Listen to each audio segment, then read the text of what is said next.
Assalamualaikum warahmatullahi wabarakatuh. Sahabat beriman yang dirahmati Allah Subhanahu wa taala. Telah diketahui bahwa Allah Subhanahu wa taala menciptakan iblis dan jin dari api. Sebagaimana disebutkan di dalam firman-Nya yang menceritakan tentang iblis.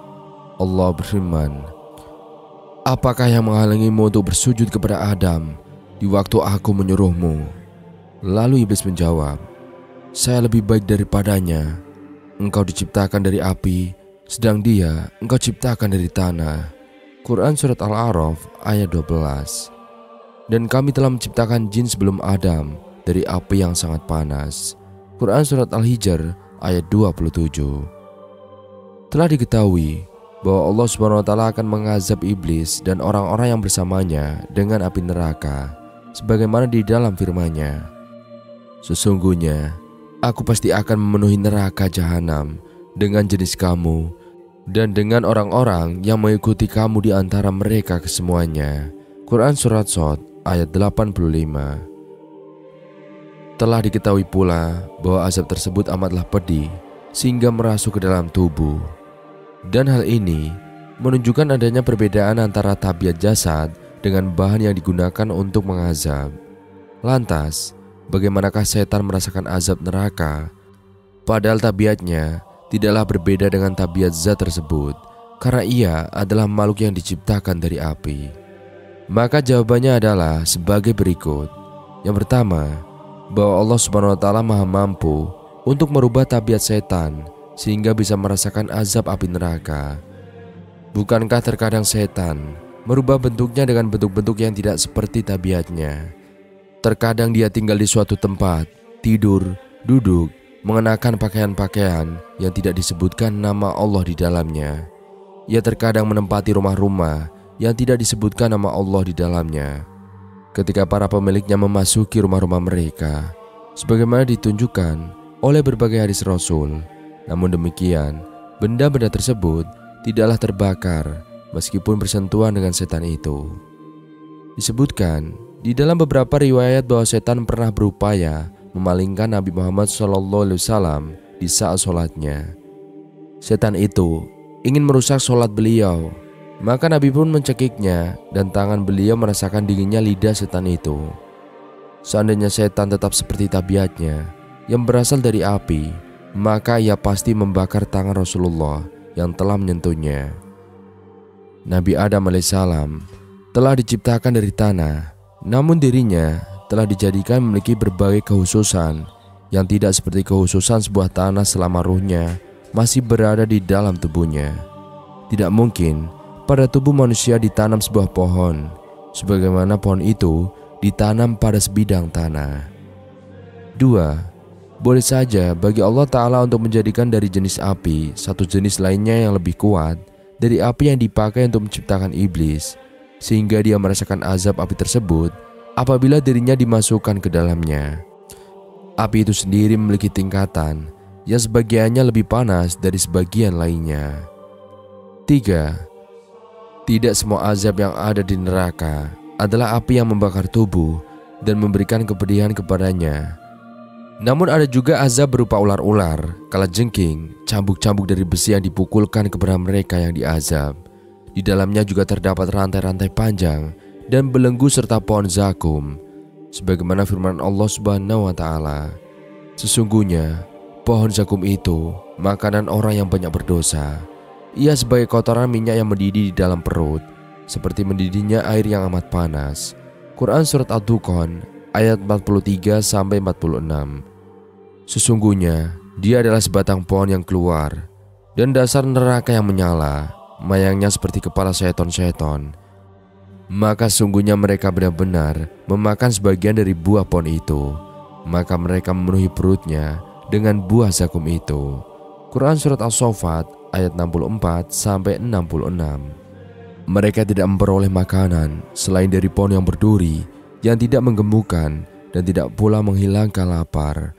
Quran Surat As-Saffat ayat 6-7. Jadi, bentuk-bentuk azab itu adalah bermacam-macam, sehingga boleh saja bagi Allah Ta'ala untuk menimpakan di antara macam-macam itu kepada setan untuk mengazabnya karena aturan-aturan yang berlaku di akhirat berbeda dengan aturan-aturan yang berlaku di dunia. Dan selama Allah memutuskan untuk mengazab setan, maka azab itu akan menimpa mereka dengan cara yang diinginkannya. Tertipu bujuk rayu setan, tempatnya di neraka jahanam. Mereka yang tertipu itu tempatnya di neraka jahanam, dan mereka tidak akan mendapat tempat lain untuk lari darinya. Quran Surat An-Nisa ayat 121. Mereka yang tertipu itu tempatnya di neraka jahanam. Karena orang-orang yang mengikuti dan memenuhi keinginan setan telah sesat, maka buku amalannya telah dipenuhi oleh perbuatan dosa dan juga maksiat. Oleh karena itu, tempat mereka adalah neraka jahanam. Mereka tidak dapat keluar daripadanya karena tidak mempunyai suatu kebaikan yang dapat membebaskan dan juga menyelamatkan mereka dari azab neraka itu. Sesungguhnya setan itu adalah musuh bagimu, maka anggaplah ia musuhmu. Karena sungguhnya setan-setan itu hanya mengajak golongannya supaya mereka menjadi penghuni neraka yang menyala-nyala. Quran Surat Al-Fatir ayat 6. Ayat yang tadi telah menegaskan setan beserta pengikutnya adalah musuh bagi manusia. Jika tidak ingin celaka, jangan sekali-kali menganggap dan memperlakukannya sebagai kawan. Allah Ta'ala berfirman, sesungguhnya setan itu adalah musuh bagimu. Sebutan setan disematkan kepada golongan jin yang kafir, iblis yang berasal dari kalangan jin. Quran Surat Al-Kahfi ayat 50. Dalam beberapa ayat juga disebut setan dalam Quran Surat Al-Baqarah ayat 36 dan Quran Surat Al-A'raf ayat 20. Diberitakan bahwa yang menggelincirkan Adam dan istrinya dari surga adalah setan. Selain dari golongan jin, setan juga ada yang berasal dari kalangan manusia. Semuanya memiliki karakter yang sama, sesat dan menyesatkan, kafir dan menjerumuskan manusia kepada kekufuran. Allah Ta'ala berfirman, dan demikianlah kami jadikan bagi tiap-tiap nabi itu musuh, yaitu setan-setan dari jenis manusia dan dari jenis jin. Sebagian mereka membisikkan kepada sebagian yang lain perkataan-perkataan yang indah-indah untuk menipu manusia. Quran Surat Al-An'am ayat 112. Qatadah, Mujahid dan Al-Hasan. Sebagaimana disitir Ibnu Katsir di dalam tafsirnya mengatakan bahwa sesungguhnya dari manusia ada setan, sebagaimana juga dari jin ada setan. Diberitakan ayat yang tadi bahwa setan adalah musuh bagi manusia. Bahkan dalam beberapa ayat lain ditegaskan sebagai aduwwun mubinun, musuh yang nyata. Quran Surat Al-Baqarah ayat 168, Al-An'am ayat 142, Yasin ayat 60. Permusuhan dan kebencian iblis memang sudah nyata sejak manusia pertama diciptakan. Ketika diperintah Allah untuk bersujud bersama malaikat kepada Adam alaihissalam, iblis membangkang. Permusuhan iblis bertambah besar setelah dilaknat dan diusir dari surga karena pembangkangannya itu. Iblis berjanji akan menyesatkan manusia dari jalannya. Untuk merealisasikan tujuan jahat itu, dia akan mendatangi manusia dari berbagai arah. Lihat Quran Surat Al-A'raf ayat 16-17. Al-Quran cukup banyak memberitahukan modus operandi setan. Mereka menyuruh manusia berbuat jahat dan keji dan mengatakan terhadap Allah tanpa didasarkan ilmu. Quran Surat Al-Baqarah ayat 169. Setan juga menghiasi perbuatan buruk dan sesat sehingga seolah-olah terlihat benar dan bagus oleh pelakunya. Quran Surat Al-An'am ayat 43, Al-Hijr 39, dan mendorong terjadinya permusuhan di antara manusia. Quran Surat Al-Isra ayat 53, dan menghembuskan kepada manusia takut menjadi fakir dan berbuat kikir. Quran Surat Al-Baqarah ayat 268. Semua itu menunjukkan secara jelas bahwa setan adalah musuh bagi manusia. Karena setan adalah musuh kalian, maka fatakhiduhu aduwan, maka anggaplah ia musuhmu. Sebagaimana layaknya musuh, maka yang diinginkan setan terhadap manusia adalah kecelakaan dan juga kerugian. Oleh karena itu, jangan sampai setan dijadikan sebagai kawan, apalagi pemimpin. Allah Ta'ala berfirman, patutkah kamu mengambil dia atau iblis dan turunan-turunannya sebagai pemimpin selain daripada aku? sedang mereka adalah musuhmu. Amat buruklah iblis itu sebagai pengganti Allah bagi orang-orang yang zalim. Quran Surat Al-Kahfi ayat 50. Sebagai musuh manusia, langkah-langkah setan tidak boleh diikuti. Sebab yang diperintahkan setan kepada manusia hanyalah perbuatan keji dan mungkar. Quran Surat Al-Nur ayat 21, yang pada akhirnya akan mencelakakan pengikutnya. Peristiwa yang dialami Adam alaihissalam harus dijadikan sebagai pelajaran penting bagi setiap manusia. Ketika itu, iblis menipu Adam alaihissalam bahwa dia adalah sahabat yang memberikan nasihat. Iblis pun menyebut pohon tersebut dengan sebutan Syajarah al-Khuldi wa mulkin, pohon keabadian dan juga kerajaan. Quran Surat Toha ayat 120 dan membujuk Adam alaihissalam bahwa larangan mendekati pohon itu agar dia dan istrinya tidak menjadi malaikat atau menjadi orang yang kekal di dalam surga. Untuk meyakinkan, iblis bersumpah seraya berkata, "Sesungguhnya saya adalah termasuk orang yang memberi nasihat kepada kamu berdua." Quran Surat Al-A'raf ayat 20. Tentu saja semua nasihat itu adalah dusta dan tipu dayanya. Buktinya, ketika nasihat itu diterima, berujung pada penyesalan. Sungguh, setan itu musuh bagimu, maka perlakukanlah ia sebagai musuh. Karena sungguhnya, setan itu hanya mengajak golongannya agar mereka menjadi penghuni neraka yang menyala. Quran Surat Fatir ayat 6. Marilah sahabat, senantiasa berlindung kepada Allah Subhanahu wa Ta'ala dari syaitan, agar tidak mendengarkan khutbahnya iblis kelak di hari kiamat. Semoga kita termasuk golongan orang-orang yang tidak mendengarkan khutbahnya iblis di hari kemudian. Iblis menyampaikan khutbahnya di hadapan orang-orang yang mengikutinya, yang telah ditetapkan oleh Allah Subhanahu wa Ta'ala masuk ke dalam neraka jahanam.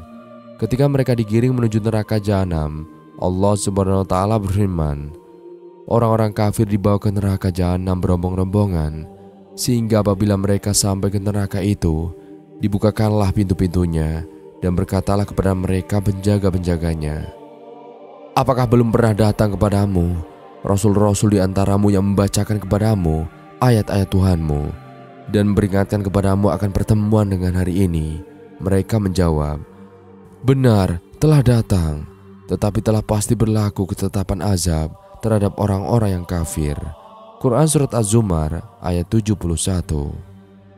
Ketika neraka jahanam sudah melihat orang-orang yang akan dimasukkan ke dalamnya dari kejauhan, neraka kemudian semakin bergejolak dan membara tidak sabar menanti kedatangan mereka.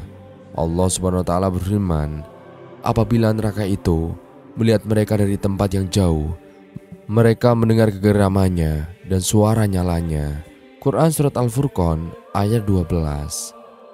Pada hari kiamat, iblis akan menyampaikan khutbahnya di hadapan penghuni neraka, sebuah khutbah yang menyentuh hati, yang akan membuat mereka semakin bersedih dan sangat menyesal karena mereka mengikuti perintah iblis yang ternyata menyesatkan. Al-Hasan Al-Basri rahimakumullah berkata, tatkala hari kiamat, iblis berdiri di atas sebuah mimbar, kemudian berkhutbah seraya berkata, sesungguhnya Allah telah menjanjikan kepadamu janji yang benar, dan aku pun telah menjanjikan kepadamu, tetapi aku menyalahinya. Tafsir At-Tabari 563. Al-Hafiz Ibnu Katsir rahimakumullah berkata, Allah mengabarkan tentang khutbah yang disampaikan oleh iblis kepada para pengikutnya, yaitu setelah Allah memutuskan atau menghisab para hambanya, kemudian Allah memasukkan kaum mukminin ke surga, dan Allah menempatkan orang-orang kafir ke dalam neraka jahanam. Maka iblis tatkala itu berdiri dan berkhutbah kepada para pengikutnya agar semakin menambah kesedihan mereka, kerugian di atas kerugian, serta penyesalan di atas penyesalan. Tafsir Al-Quran Al-Azim 489. Dan khutbah iblis di hari kiamat bisa menjadi renungan bersama agar tidak menjadi orang-orang yang merugi di akhirat.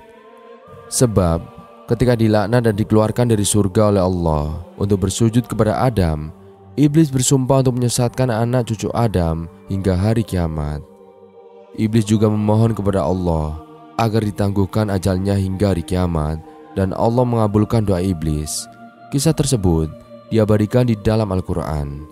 Iblis berkata, ya Tuhanku, Maka beritahulah kepadaku sampai hari manusia dibangkitkan. Allah berfirman, maka sungguhnya kamu termasuk orang-orang yang diberi tangguh.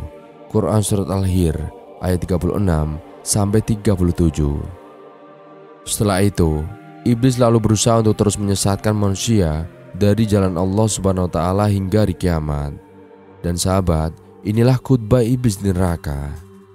Ketika hari kiamat tiba dan manusia telah dibangkitkan dan dihisab, iblis akan berkhutbah di hadapan para pengikutnya. Khutbah iblis di hari kiamat ini merupakan khutbah yang paling menyentuh, sekaligus bisa menjadi renungan bersama agar kita tidak ikut tersesat bersama iblis dan para pengikutnya. Allah Subhanahu wa taala telah menunjukkan sedikit rahasia sebuah peristiwa di hari kiamat ketika iblis berkhutbah di hadapan para pengikutnya. Dan peristiwa ini diungkapkan dan diterangkan oleh Allah Subhanahu wa taala di dalam Al-Qur'an. Allah berfirman, dan dimasukkanlah orang-orang yang beriman dan beramal soleh ke dalam surga yang mengalir di bawahnya sungai-sungai. Mereka kekal di dalamnya dengan seizin Tuhan mereka.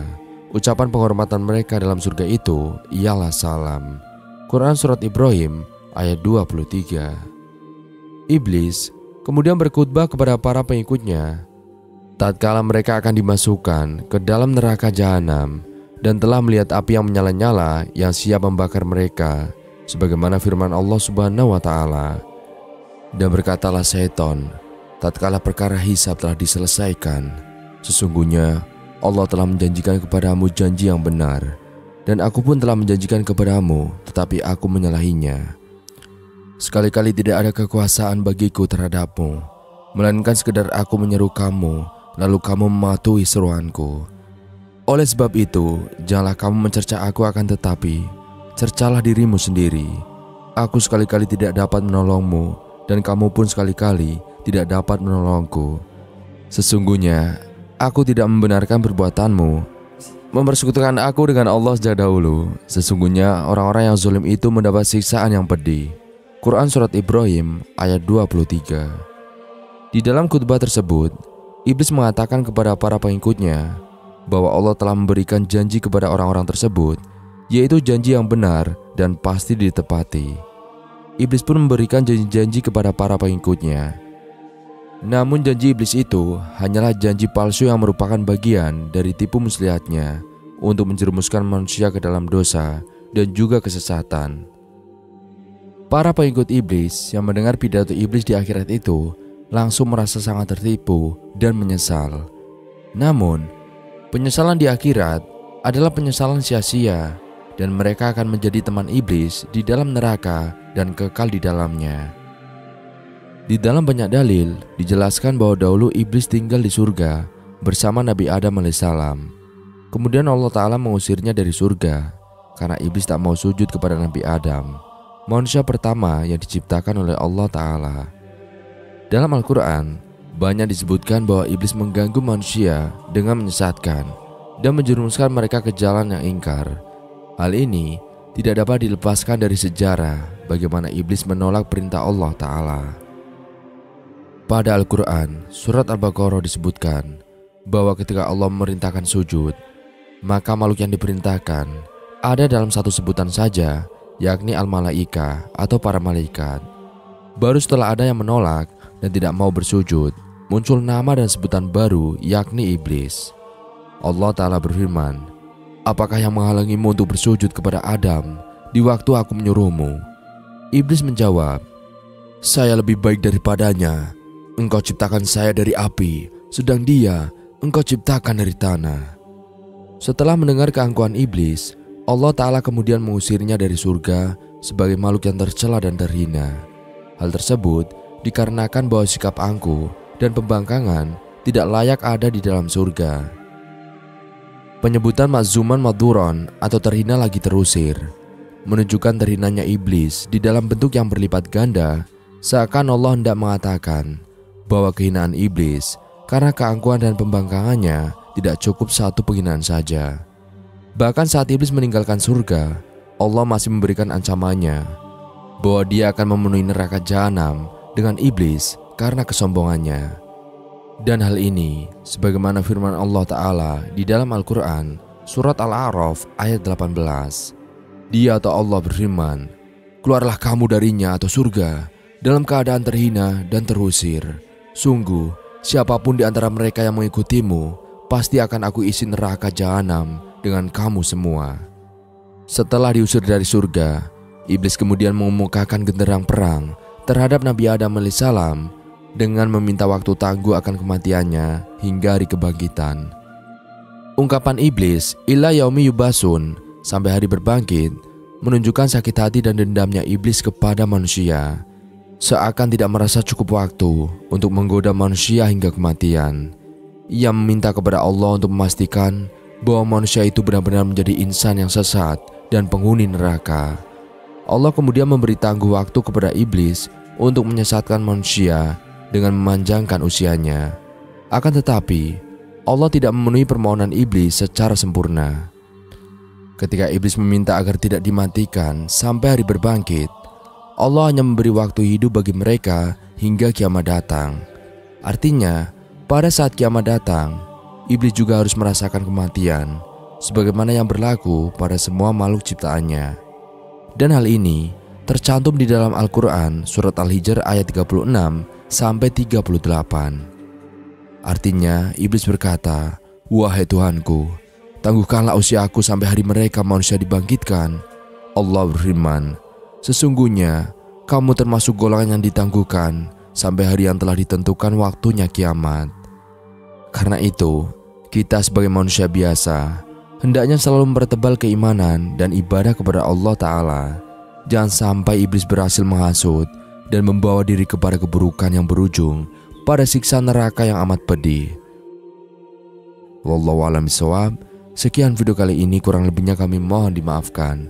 Yang benar datangnya dari Allah Subhanahu wa Ta'ala, khilaf atau keliru datangnya dari saya pribadi. Wassalamualaikum warahmatullahi wabarakatuh.